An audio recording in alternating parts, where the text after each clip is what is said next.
Hello, it's Saturday morning, your time for Deep Drive, our podcast powered by Kotak Mahindra Prime. Now, on this week's episode, we're going to be talking about the Maruti Victoris. Now, it might seem just another midsize SUV, but for Maruti, it is quite different. There's more to it than just the product. I'm Hormazd Sorabjee.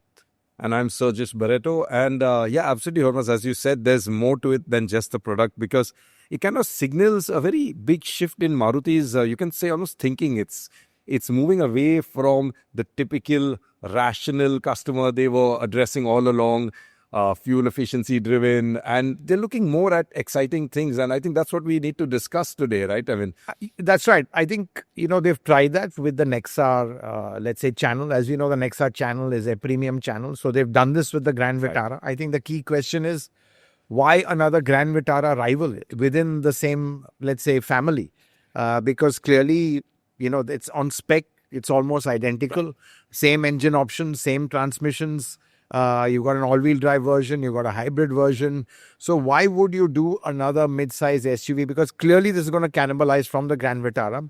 Of course, one logic can be or strategy can be that combined they will take away from rivals. Of course, they want to go after the Creta. Right. That's what everyone's goal is in the mid-size segment, because really that Creta is got a massive, crosshairs on it, a big target on it. Right. Everyone wants to gun for that.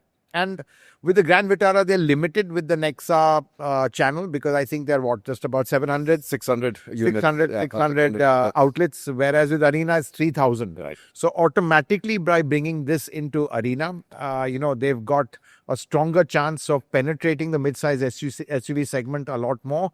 But of course, we'll even talk about the engine options, what they have, what they don't have. But, so just coming back to your point, Arena was, as you said, the rational purchase. Right. Nexa was to be more emotional. Right. Now they're bringing that emotion back into Arena.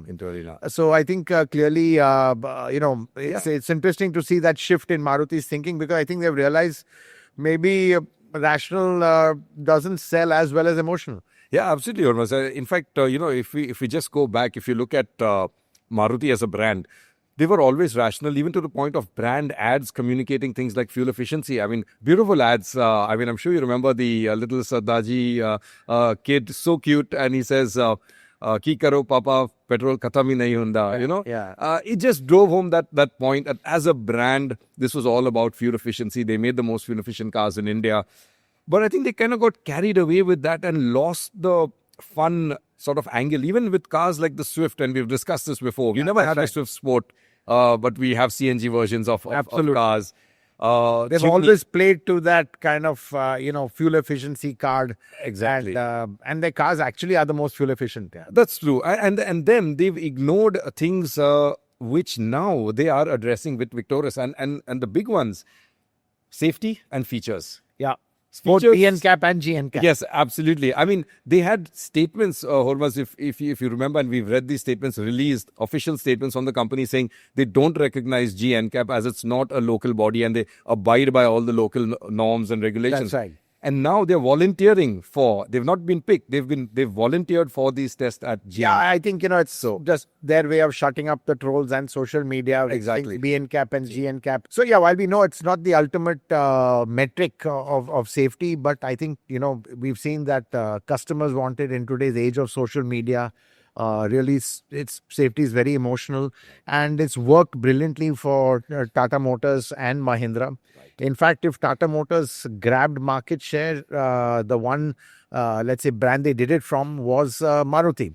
Yeah. If you see, and clearly its safety has played a big role in that. So now they're also playing the game. Exactly. And, as I said, they've just shut up all the trolls right now, because they're both meeting 5-star standards, not only for GNCAP but BNCAP as well. Absolutely. They've definitely silenced many of the critics, because there are now people who think that, okay, maybe the standards have dropped, which isn't the case. It's just that Maruti have engineered the cars now for it. But so hats off to them for exactly. They've taken it on, and and I think so. That's one emotional side. I think even the features they've really jumped exactly, into, which is a Kia and Hyundai card that they were playing all along. Right. They were always the brand that stood for well-loaded, well-equipped cars. Long equipment lists. Maruti are now suddenly looking at that. We've got ADAS, okay, another safety feature, good one to have in terms of active safety. You've got HUD, premium audio system. Yeah. I remember many folks at Maruti would always, because I love music, right? And they would always send me saying that, no, it's not a big selling point, and you don't need to have this. We have this Archimist tuning, which was basically just software tuning. But they're now gone with Infinity, branded audio, Dolby sound as well, and I don't know what it sounds like. You've sounds great. Yeah, we've driven the car. Okay. It's good. There's no doubt about it. And it is much more. It is feature rich as well. Right. So I think in that sense they are ticking all these boxes. I think they're going for the jugular of Hyundai, whether they succeed in toppling the Creta. I mean, whether the safety card will work, because they've got one up on the Creta over there. The Creta isn't a 5-star. Isn't 5-star. But people are still buying the Creta for what it is. And to be honest, having driven both products, I mean, Creta still has let's say the way the Creta drives, the engine options. Diesel is there, which is again about 40% of the market, which Maruti is not addressing. Yes, they've got the hybrid. They've got CNG as well. 4x4. 4x4. But again, CNG in this, I think the problem really is somehow CNG and SUVs just don't go together. You don't buy an SUV for fuel efficiency. Right. So, while you said that they played on fuel efficiency, I think CNG, let's say, penetration of CNG within the Maruti range has impacted the brand. Right. Especially with SUVs. I mean, you don't buy an SUV with CNG, because you want power, you want the emotion. Mahindra are proving that. Yeah, exactly. Absolutely powerful and very inefficient, as in fuel efficient cars. That's right. But again, I think we said this before in our podcast. I think what Maruti's challenge is, and it's become a double-edged sword, is that they're so good on fuel efficiency that customers demand nothing less. So if there is a drop in fuel efficiency, a Maruti customer would really kind of freak out. This car's have got a big drop over there. They expect Marutis to be fuel efficient. They don't expect Mahindras to be fuel efficient. So I think that's a kind of legacy which Maruti has, which they have built up. And to shake that is going to be a challenge, because to do that, they have to make their cars a little bit more exciting. And frankly, driving the Victoris, well-sorted car, not very exciting, to be honest. The way it drives, great. The hybrid, they're very linear feel. But, you can't compare it to you miss a punch of a turbo petrol or even a diesel. Right. So from that emotion point of view, while you're driving it, it's not like, let's say, some of the rivals. Okay, that's interesting, actually. So basically, they are looking at more emotional elements like, let's say, the feature loaded. They're looking at safety, but from driving, you're saying they still need some work from the driving. That's right. I mean, if a driving pleasure point of view, I mean, look, it's a great car as an everyday SUV. I think for commuting, there's nothing to beat that hybrid because it lends itself so well to stop-go traffic. Hybrids are brilliant for that. The economy you'll get is phenomenal because, that EV mode does really kind of give you some fantastic efficiency figure. The engine's not running for that. And it keeps cycling in and out, running on EV mode. Really very seamless power delivery. I think even, let's say, the standard 1.5, nothing to shout out about, but does the job. Yeah, now they've got an all-wheel drive version, which is, which is something nice to have. Correct. And honestly, that is something unique. Right. And that's a trump card they have. But I think not many people will go in for that. That's a very small, limited, let's say, market for that. So I think, I mean, they still got a lot going for it. And I think the car is really well sorted. It's well built. I think the materials are much better than before. It's well put together. Space in the back is not the best. I think even the sloping roof, right. But it's not bad at all. So I think really it's a car that does the job well, but not in a very exciting way. In a way. So, actually, Hormazd, it's interesting that the 4x4, like you said, yes, it is unique to Maruti because, the Grand Vitara also offers it. So there are two models there. But it would have been, I think, better if they double down on the 4x4 kind of imagery. Not many will buy it, but it will set about that different imagery rather than have, like you said, a CNG. CNG is just too literal, too rational, unemotional. But that's true. I think, they could play more on the 4x4, which is really something unique about the car. And frankly, they could position it as a competitive advantage. As safety, you get better grip. I think, we went for the test drive, and of course they had an off-road course to demonstrate the all-wheel drive capability. So clearly that is a way they're going to market the car. Whether people buy the all-wheel drive version or not, probably they won't. But they are trying to use that as something unique. Right. But I think somehow it just is a disconnect with the Maruti Suzuki image. Right. I think more engine options would have been good. And it just goes back to their big blunder by not having a diesel. I think that, again, that 1.5 diesel would have been such a good fit in this car. We drove it in the Ciaz when it came. And I think, that was the plan. But you just keep thinking, where Maruti could have been with that 1.5 diesel. Victoris and Grand Vitara would have been a perfect fit for it. But it's not there. But I think, Sergius, what's going to be interesting is... how it does vis-a-vis the Grand Vitara right now. I think the sense I get is Victoris for Maruti Suzuki is more a Maruti product, and Grand Vitara is a bit of a Toyota product, though I think there are a lot of Maruti in it. It's been designed as this, but it's not made in Maruti. It's made at Toyota's Bidadi factory. So I think they want to carve their own corner, and I think that's what they're doing. And I think for them, with Nexa, there's a limitation of how much they can, attack the mid-size segment. And now with Arena, there's a much better shot. Yeah, no, and you're right, Hormazd, because with the Grand Vitara, it is also a Toyota product in the sense that it is shared with Toyota as well. You have the High Rider. Whereas from what they've been saying or indicating at least so far, this one will not likely see a Toyota version. No, it won't, because it doesn't make sense. It'll have to be in the same showroom.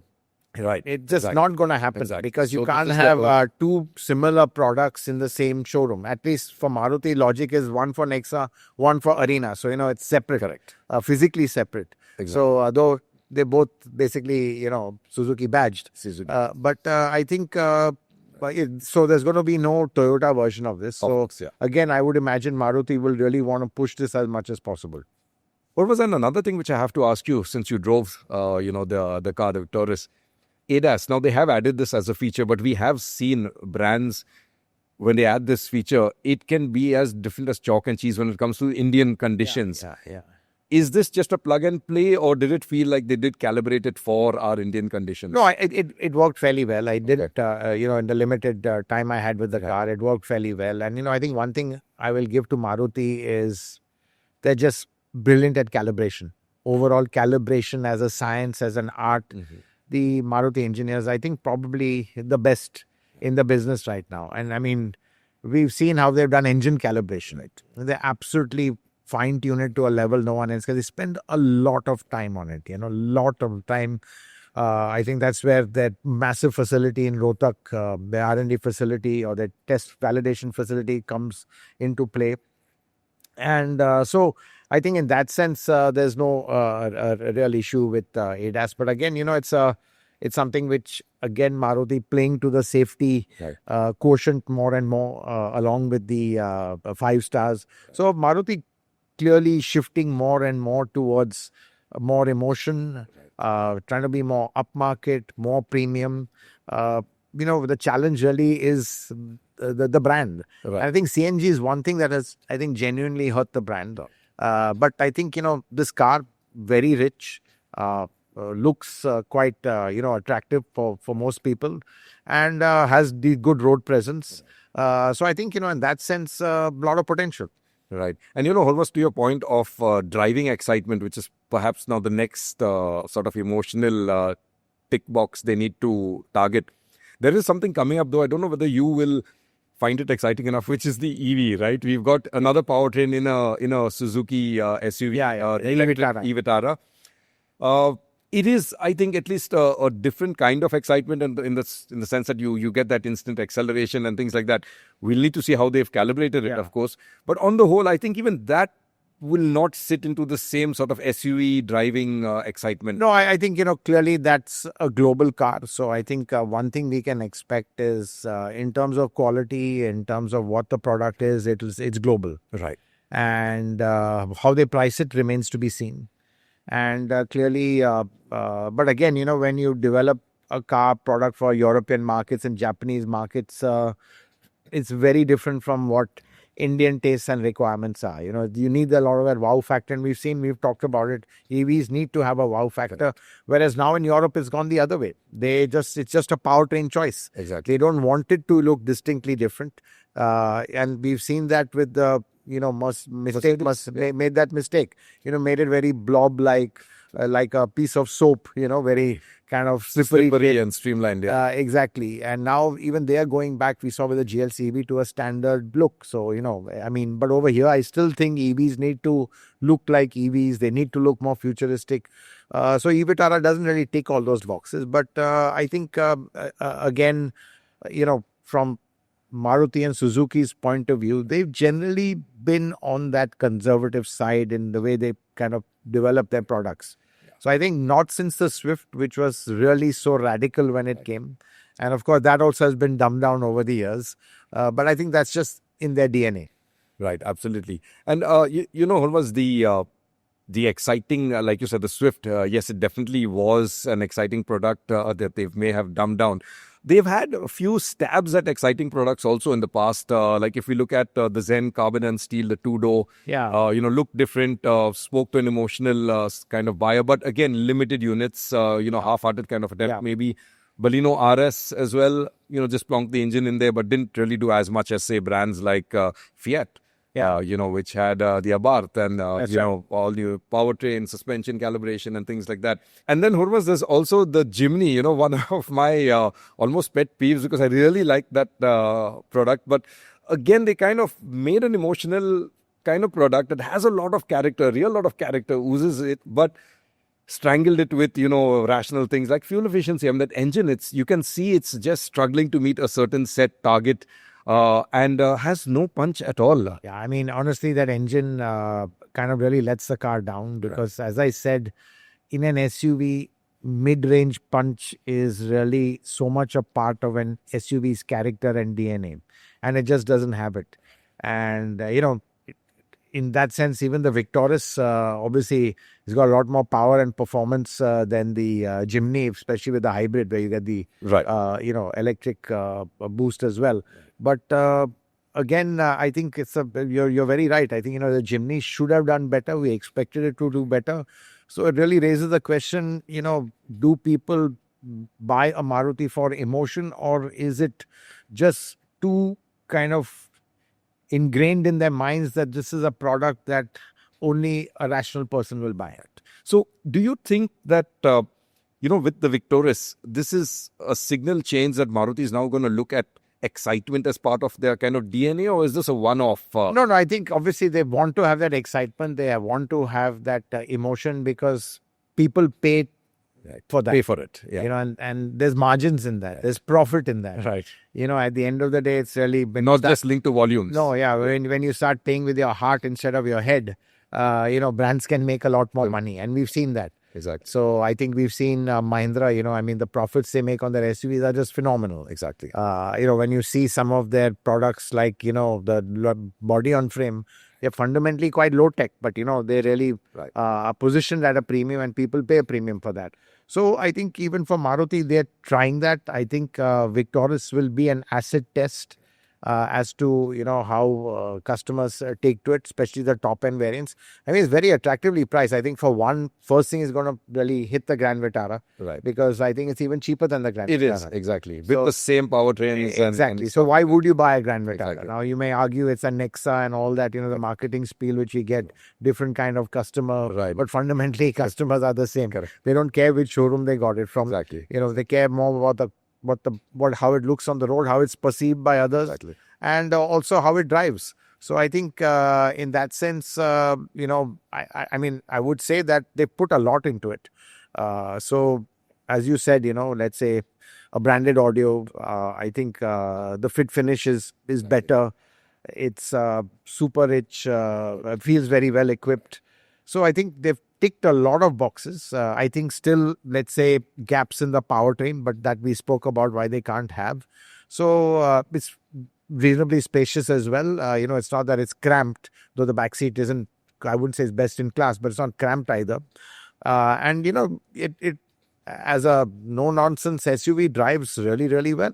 So I think there should be a customer for that who wants that kind of peace of mind, everyday usability, and with a slight premium feel. Right. Some excitement in it. Yes, in the way you sit inside, that the cabin ambience and all is much better than it was. So I think I think it's early days, but we'll see how the Victoris does, because that really is an asset test for Maruti Suzuki as a brand in let's say mainstream. And I think and shifting its focus.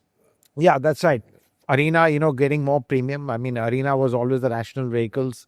But I think from Maruti's standpoint, the volumes out of that can be much, much bigger. Because don't forget, even if each dealer just sells one or two outlets, you've just got a couple of thousand there already. So I think that's what was limiting the Grand Vitara, was the limited footprint of the Nexa network. And now with Arena, which is 4-5 times more, they've got that much more potential. Yeah, absolutely, Hormazd. Nexa was supposed to be that, exactly, the more premium sort of outlet, and Arena, the more sort of mass market. But I think, with this kind of introduction with the Victoris here, it's kind of putting that strategy in danger and muddling up the bifurcation. Sergius, I couldn't agree with you more. It's kind of blurring the lines. Right. That sharp definition of, Nexa products, a little bit more emotional, Grand Vitara, Right. Invicto, Right. Jimny, Jimny, Right. all of them. Even Ignis to some extent, because it had a bit of character. Exactly. You Has could some even, character. grant that, okay, Ignis also is a Nexa product. Right. But Victoris, it's again super premium. In fact, has got more than More than the Grand Vitara has, and yet it's an Arena. So then, you really wonder, like, what's the strategy? That Arena doesn't have a product like this, so let's put it over there. So I think you're right. I mean, I think this strategy of it's kind of blurring with the introduction of the Victoris in Arena. And, Hormazd, in answer to the Victoris, Creta, like as we speak, just set its highest ever monthly sales. So Yeah. probably as a marker, saying challenge accepted. Don't come on my turf. Yeah, Right. Yeah, that's right. So yeah, you're right. It is going to be a test to see for Maruti.